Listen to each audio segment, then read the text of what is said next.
អនុវត្តនៅទម្លាប់ងាយៗចំណាយពេលតិចប៉ុន្តែអាចឲ្យបងប្អូនមានសុខភាពផ្លូវចិត្តល្អជាងមុន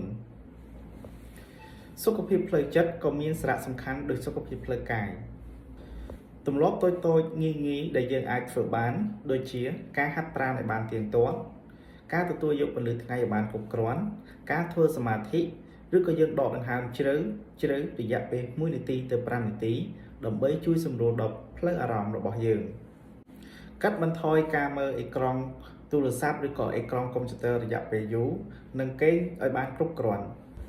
ដើរលំហែកាយរយៈពេល5ទៅ10នាទីដើម្បី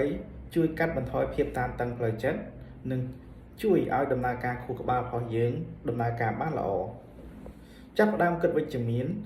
ដូចជាការបង្កើតទម្លាប់តូចៗដោយការអានសៀវភៅលើកទឹកចិត្តឬក៏សៀវភៅទស្សនវិជ្ជាជាដើមទទួលទាននៅរបបអាហារដែលមានសារធាតុចិញ្ចឹមគ្រប់គ្រាន់ជាពិសេសអាហារដែលងាយរលាយនិងសម្បូរពពុះប្រូបាយតិកដែលមានប្រយោជន៍ចំពោះសុខភាពកាពះពោះវៀនរបស់យើងជៀសវាងនៅសារធាតុស្រាលបារីឬក៏អាហារដែលសម្បូរជាតិខ្លាញ់ឬក៏របបអាហារដែលប៉ះពាល់ទៅដល់សុខភាពក្រពះពោះវៀន